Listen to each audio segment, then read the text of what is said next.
बाजार में एक रोड पर शारदा देवी अपनी छोटी सी टोकरी में दिवाली के लिए अपने हाथों से बनाए हुए मिट्टी के दिए सजाकर बैठी थी। कुछ सादे थे, कुछ पर रंगों से छोटी छोटी कलाकारी की गई थी।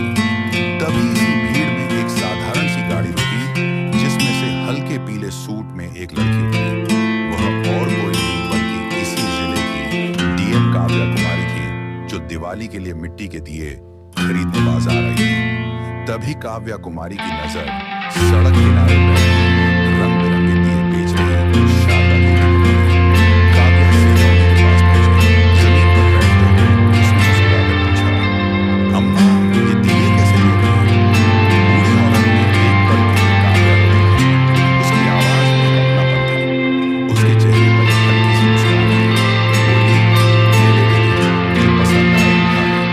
सादे वाले 50 रुपये के 20 हैं और ये रंगीन वाले 800 के 20। काव्या ने तीनों को अपने हाथ में उठाया और कहा, अम्मा, आप बहुत सुंदर दिए बनाती हैं। ये सारे रंगीन वाले मुझे दे दीजिए। शारदा देवी का चेहरा खिल गया। दिन की पहली पहली होने वाली थी, वो भी इतनी अच्छी। और जल्दी जल्दी दिए एक कागज के थैले में डालने लगी। तभी एक तेज आवाज के साथ एक पुलिस की मोटरसाइकिल आकर ठीक उनके सामने आ गई। मोटरसाइकिल से एक भारी भरकम शरीर वाला इंस्पेक्टर धनपाल यादव तो चले और उनके बाल के पीक के निशान। उतरते ही उसने अपनी भारी आवाज में कहा, ए बुढ़िया, आज क्या क्या बेच रही है? उसकी नजर टोकरी में रखे सबसे सुंदर बड़े और रंगीन दियों पर पड़ी। शारदा देवी का खिला हुआ चेहरा अचानक मुरझा गया। उनकी आवाज कांपने लगी, जी जी साहब दिए हैं। धनपाल ने अकड़ते हुए कहा, हाँ वो तो मुझे भी दिख रहा है। ये जो बड़े वाले हैं, सारे डॉक्टर खाने में दिवाली मनानी है और बड़े साहब ने घरों पर भी भिजवाने हैं। जल्दी का टाइम नहीं है। शारदा देवी के हाथ रुक गए। ये सबसे खास दिए थे, जिन्हें पाने के लिए उन्हें 2 दिन लगे थे। इनकी उन्हें सबसे अच्छी कीमत मिलने की उम्मीद थी। उन्होंने हिम्मत जुटाकर धीरे से कहा, साहब ये 500 रुपए के हैं। इंस्पेक्टर धनपाल यादव जोर से हंसा और बोला, पैसे? जैसे कोई बहुत मजेदार चुटकुला सुन लिया। पैसे तुझे मैं पैसे दूंगा, शुक्र मना कि तेरा सामान उठवा रहा हूं, वरना तेरी ये टोकरी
इज्जत का सम्मान है। और मैं आपसे वादा करती हूँ, जिसने आपके ये दिए तोड़े हैं, उसका घमंड भी ऐसे ही टूटेगा। उसे सजा जरूर मिलेगी। शारदा देवी ने नम आंखों से काव्या को देखा। तुम नहीं जानती बेटी, वो बहुत खतरनाक आदमी है। उसके पीछे बड़े बड़ों का हाथ है। तुम इस चक्कर में मत पड़ो, ये तुम्हारा भी नुकसान कर देगा। काव्या बस मुस्कुराई। आपने चिंता मत कीजिए, बस आप मुझे अपना पता बता दीजिए। थोड़ी हिचकिचाहट के बाद शारदा देवी ने उसे अपनी झोपड़ी से बने घर का पता बताया। काव्या ने वादा किया कि वह कल उनसे मिलने आएगी और वहां से चली गई। लेकिन उसका दिमाग अब शांत नहीं था। उसके अंदर एक तूफान चल रहा था। एक जालिम इंस्पेक्टर और डरे हुए लोग और बिखरे हुए दिए, ये तस्वीर उसकी आंखों के सामने से हट ही नहीं रही थी। अगले दिन सुबह काव्या अपने ऑफिस पहुंची, लेकिन आज वह अपनी नियम वाली कुर्सी पर नहीं, बल्कि एक मिशन पर थी। उसने सबसे पहले शहर की एएसपी आलिया राठौर को फोन किया। आलिया एक तेज तर्रार और ईमानदार आईपीएस ऑफिसर थी। काव्या और आलिया की अच्छी दोस्ती भी थी। आलिया, मैं काव्या बोल रही हूँ, एक बहुत जरूरी काम है। क्या तुम 10 मिनट में मेरे ऑफिस आ सकती हो? काव्या की आवाज में एक गंभीरता थी। ठीक 10 मिनट बाद एसपी आलिया राठौर काव्या की केबिन में थी। सब ठीक तो है? तुम बहुत टेंशन में लग रही हो। काव्या ने उसे कल बाजार में हुई पूरी घटना बताई थी। कैसे इंस्पेक्टर धनपाल यादव ने उस बूढ़ी औरत के साथ बदतमीजी की और उसके सारे दिए तोड़ दिए। सब सुनकर आलिया की आंखों में भी गुस्सा उतर आया। धनपाल यादव की शिकायतें पहले भी आई हैं, लेकिन कभी कोई पुख्ता सबूत नहीं मिला। वह बहुत शातिर है, आलिया ने कहा, और उसके ऊपर एक लोकल नेता एमएलए बहादुर रेड्डी का हाथ है, इसलिए उस पर कोई सीधी कार्रवाई करना मुश्किल है। मुझे पता है, काव्या ने कहा, इसलिए मैं उसे रंगे हाथों पकड़ना चाहती हूँ। मेरे पास एक प्लान है, लेकिन इसमें मुझे तुम्हारी मदद चाहिए होगी। काव्या ने अपना पूरा प्लान आलिया को समझाया। प्लान सुनकर आलिया की आंखों में एक चमक आ गई। जबरदस्त प्लान है, ये काम आज ही होगा। मैं अपनी सबसे भरोसेमंद टीम को इस काम पर लगाती हूँ। तुम चिंता मत करो, आज धनपाल यादव का कानून से सामना जरूर होगा। शाम ढल रही थी, बाजार फिर से सज चुका था। शारदा देवी आज डर के मारे बाजार नहीं आई थी, लेकिन काव्या के वादे पर उन्हें थोड़ा भरोसा था। उधर बाजार में कल वाली जगह पर आज एक ठेला लगा हुआ था। ठेले पर रंग बिरंगे छोटे बड़े पटाखे सजे थे और ठेले के पीछे 45 साल की औरत खड़ी थी और उसके साथ एक लड़का भी था जो ग्राहकों को सामान दिखा रहा था। ये कोई और नहीं बल्कि एसपी आलिया की टीम के 2 पुलिसकर्मी मंजू और अभिषेक थे, जो भेष बदलकर वहां मौजूद थे। बाजार में सब्जी वाले, चाय वाले और दूसरे ग्राहकों के रूप में भी कई पुलिसकर्मी फैल चुके थे। हर किसी के पास एक छिपा हुआ माइक्रो कैमरा और ईयरपीस था। काव्या और एसपी आलिया पास ही एक गाड़ी में बैठे थे, जिसमें से बाजार का हर कोना साफ दिख रहा था। उनके सामने एक लैपटॉप रखा था, जिस पर उन सभी कैमरों की लाइव फीड आ रही थी। मैडम, सब अपनी पोजीशन पर हैं। एक पुलिसकर्मी की आवाज आलिया के ईयरपीस में गूंजी। गुड, बस इंतजार करो, आलिया ने जवाब दिया। घड़ी की सुई आगे बढ़ रही थी। सबका दिल जोर जोर से धड़क रहा था। क्या धनपाल यादव आ जाएगा? क्या उनका प्लान काम करेगा? तभी दूर से वही जानी पहचानी मोटरसाइकिल की आवाज आई। काव्या धीरे से बोली, वह आ रहा है। इंस्पेक्टर धनपाल यादव अपनी उसी अकड़ के साथ आए। आज उसकी नजरें शारदा देवी को ढूंढ रही थी। जब वह नहीं दिखी तो उसके चेहरे पर एक कुटिल मुस्कान आई। लगता है पूजा डर गई। अच्छा, उसकी नजर पटाखे वाले नए ठेले पर पड़ी। वह सीधा ठेले के पास गया और उसने रौब से पूछा, कौन हो तुम लोग? और वह बुढ़िया कहाँ है जो यहाँ बैठी थी? भेष बदले हुए पुलिसकर्मी महिला ने कहा, साहब, हम नहीं जानते किसी बुढ़िया को। यहाँ जगह खाली थी तो हमने ठेले लगा दिया। बताएं साहब, क्या सेवा करें? धनपाल की नजर ठेले पर रखे महंगे बड़े पटाखे की सिर पर पड़ी। उसने हुक्म दिया, ये वाला सेट पैक कर मेरे बच्चों के लिए घर ले जाना है। अभिषेक ने कहा, जी साहब, 500 रुपये का है। धनपाल ने उसे घूर कर देखा। पैसे मुझसे पैसे मांगेगा, जानता नहीं मैं कौन हूं तुम लोग। इस बाजार में धंधा करना है या नहीं? पुलिसकर्मी को अभिषेक ने जानबूझकर उसे उकसाना शुरू कर दिया। साहब, हम तो गरीब लोग हैं, पेट पालना होता है। आप तो बड़े अफसर हैं, आप ही रहम नहीं करेंगे तो कौन करेगा? इंस्पेक्टर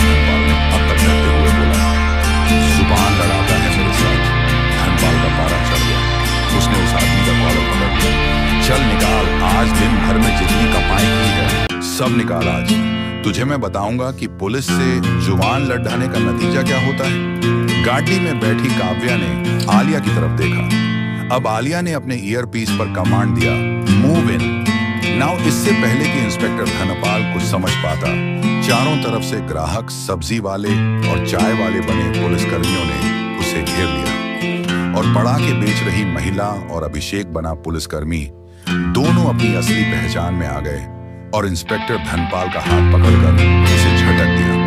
हाथ नीचे कर इंस्पेक्टर धनपाल यादव हक्का बक्का रह गया। उसे अपनी आंखों पर यकीन नहीं हो रहा था। ये सब क्या हो रहा है? तुम लोग कौन हो? वो चिल्लाया। तभी गाड़ी का दरवाजा खुला और एसपी आलिया राठौर अपनी वर्दी में बाहर निकली। उनके पीछे पीछे डीएम काव्या कुमारी भी निकली। उन्हें देखते ही धनपाल यादव के पैरों तले जमीन खिसक गई। उसका चेहरा सफेद पड़ गया। वो समझ गया कि वह पूरी तरह फंस चुका है। डीएम मैडम, एसपी मैडम, आप यहाँ उसकी जबान लड़खड़ाने लगी। काव्या ने अपनी शांत लेकिन सख्त आवाज में कहा, हाँ इंस्पेक्टर धनपाल यादव, हम यही हैं। तुम्हारा खेल देखने, तुम्हारा वह रूप देखने जो तुम इन गरीब और बेबस लोगों को दिखाते हो। तुम्हारी हर धमकी, हर वसूली कैमरे में रिकॉर्ड हो चुकी है। धनपाल आलिया ने कहा, तुम्हें तुम्हारे पद का दुरुपयोग करने और जनता को परेशान करने के जुर्म में गिरफ्तार किया जाता है। दो हवलदार आगे बढ़े और धनपाल के हाथों में हथकड़ी पहना दी। कल तक जो आदमी पूरे बाजार में दहशत का दूसरा नाम था, आज वह एक मुजरिम की तरह सिर झुकाए खड़ा था। बाजार के लोग जो कल तक डर के मारे चुप थे, आज धीरे धीरे बाहर निकल रहे थे। उनकी आंखों में डर की जगह एक उम्मीद की चमक थी।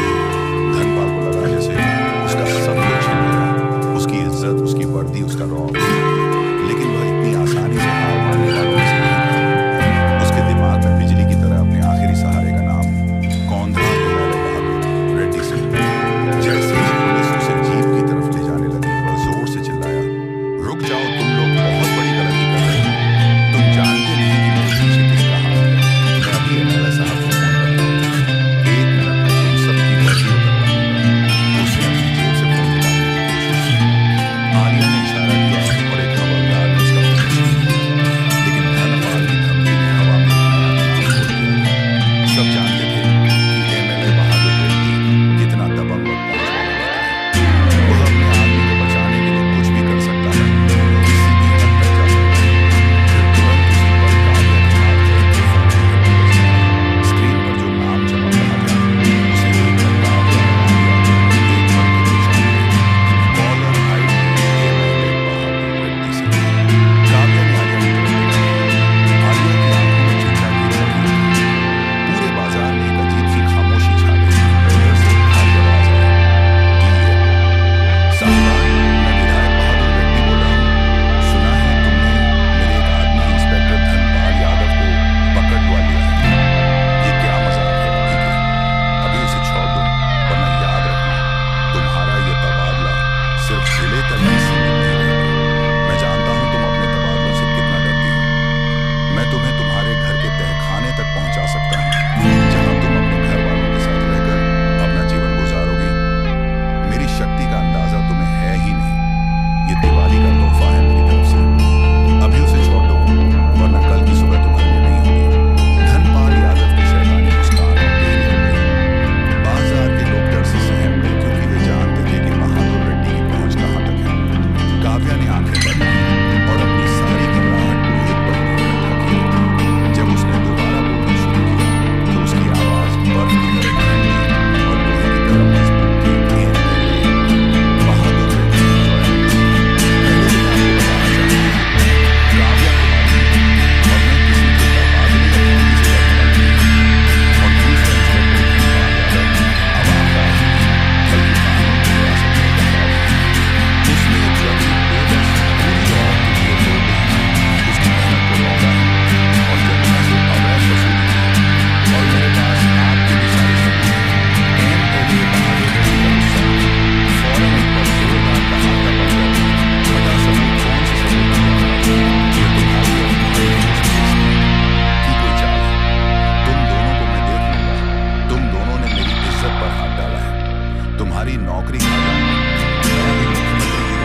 अभी भी मेरे दफ्तर के लॉकर नंबर 3 में सुरक्षित है और उसकी एक कॉपी एसपी आलिया राठौर के पास भी है। अगर इंस्पेक्टर धनपाल यादव को 24 घंटे के अंदर सस्पेंड नहीं किया गया और उस पर आईपीसी की उचित धाराएं नहीं लगाई गई तो वह फाइल कल सुबह 10 बजे मीडिया और विजिलेंस विभाग के पास होगी और तब एमएलए साहब आपकी राजनीति ही नहीं बल्कि आपकी आजादी भी खतरे में होगी। काव्या ने फोन को काट दिया और अपनी जीत पर किसी भी तरह की प्रतिक्रिया दिए बिना सीधे आगे बढ़ गई। इंस्पेक्टर धनपाल यादव का फोन खुला था। उसकी शैतानी मुस्कान गायब हो चुकी थी। उसे समझ आ गया था कि उसका आखिरी सहारा है। आलिया ने गर्व से काव्या के हाथ में